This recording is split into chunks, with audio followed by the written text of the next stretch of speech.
जहाँ दोस्तों, कुर्मी और आदिवासी समाज के बीच की लड़ाई ने आपसी मतभेद को बहुत ज्यादा और सामाजिक समरसता को बहुत कम कर दिया है। दोनों समुदाय के लोग अपनी लड़ाई संवैधानिक तरीके से लड़ रहे हैं और यह मुद्दा केंद्र सरकार तक पहुंच चुकी है। केंद्र में बीजेपी की सरकार है, जिसकी विचारधारा आरएसएस की विचारधारा से प्रभावित है। जैसा कि हम जानते हैं कि झारखंड में बीजेपी की सरकार नहीं बन पा रही है।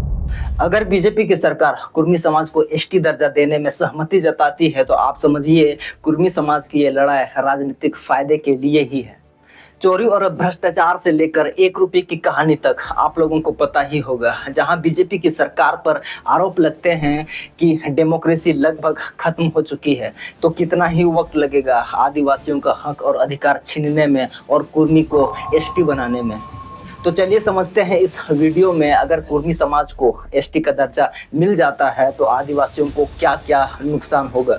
पहले बात करते हैं एजुकेशन और जॉब के सेक्टर में। सबसे पहले आरक्षित सीटों की हकमारी होगी। जैसा कि कुर्मी समाज के लोग कहते हैं, उनकी जनसंख्या करोड़ों में है।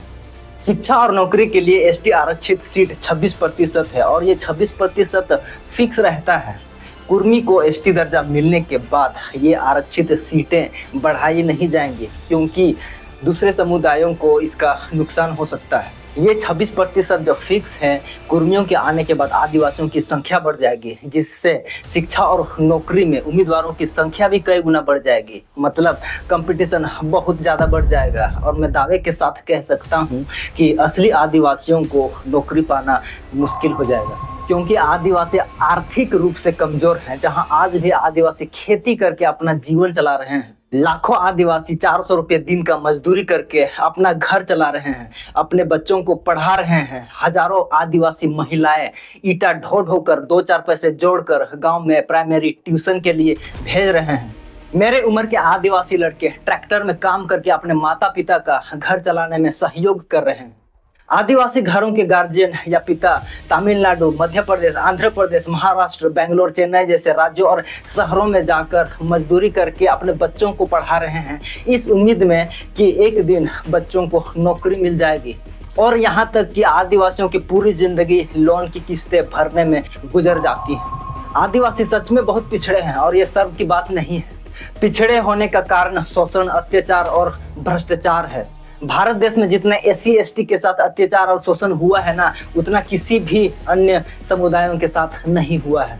अगर मैं मानसिकता की भी बात करूं तो आदिवासियों की मानसिकता अन्य जातियों की तुलना में कमजोर है।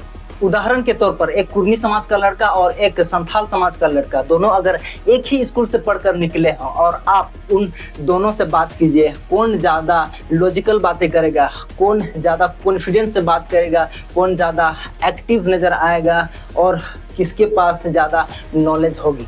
मानसिकता में आपको संथाल लड़का ही कमजोर नजर आएगा, क्योंकि आदिवासियों की जीवन शैली ही ऐसी होती आई है जो जल, जंगल, जमीन से जुड़कर रहता है। आधुनिक विचारधारा से पूरी तरह जुड़ नहीं पाया है। कबीलाई जीवन को बरकरार रखा हुआ है और आर्थिक स्थिति बेहतर नहीं है। ऐसे बहुत सारे कारण हैं जिसके वजह से आदिवासियों की मेंटालिटी इतनी इम्प्रूव नहीं हुई है।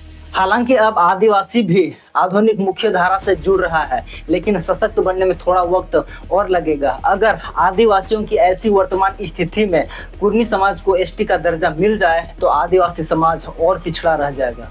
बहुत सारे आदिवासी स्टूडेंट्स स्कॉलरशिप के पैसों से पढ़ाई करते हैं।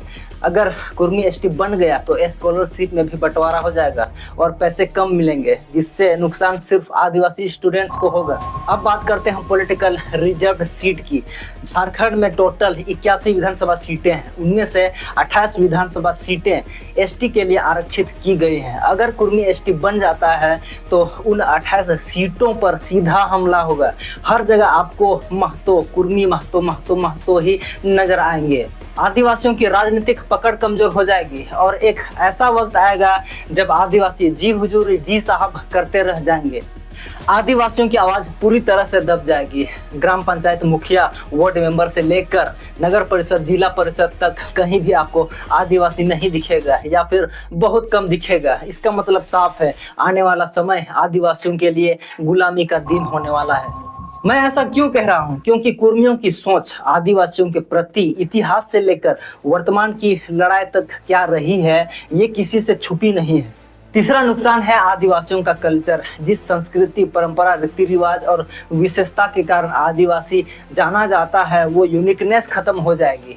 आदिवासियों का पहचान और अस्मिता का क्या ही मतलब रह जाएगा जब कोई भी आकर आदिवासी बन जाएगा। कुर्मी को एसटी बनाने से आदिवासियों का हक और अधिकार का तो बंटवारा होगा ही, साथ में आदिवासियों की संस्कृति और पहचान के साथ भी छेड़छाड़ होगा।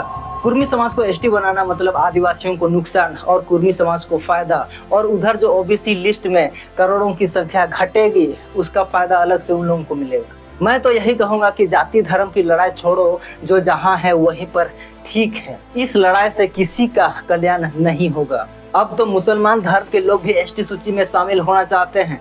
क्या एसटी बनने से ही सबका उत्थान हो जाएगा? जबकि सच्चाई तो ये है कि पूरा भारत देश ही पिछड़ा हुआ है। हर धर्म में, हर समुदाय में आपको पिछड़े हुए लोग मिल जाएंगे। क्यों? क्योंकि यहाँ भ्रष्टाचार बहुत है। पेपर लीक, 1 रुपए में जमीन चोरी, अवैध खनन, लाखों करोड़ों का कर्जा माफ, ऐसे बहुत सारे भ्रष्टाचार हैं जिसकी कीमत, यकीन मानिए, जिसकी कीमत देश की जनता को चुकाना पड़ता है। मैं अंत में यही कहूंगा कि देश की असल मुद्दों पर, राज्य की असल मुद्दों पर बात होनी चाहिए। जाति धर्म स्टेटस की लड़ाई लड़कर किसी का कल्याण नहीं होगा। अगर आप लोगों को वीडियो इन्फॉर्मेटिव लगा हो तो इस वीडियो को जरूर लाइक करें और इस चैनल को सब्सक्राइब कर लें, क्योंकि ये चैनल आपके अधिकार की तो बात करता ही है, साथ में समाज को जोड़ने की भी बात करता है।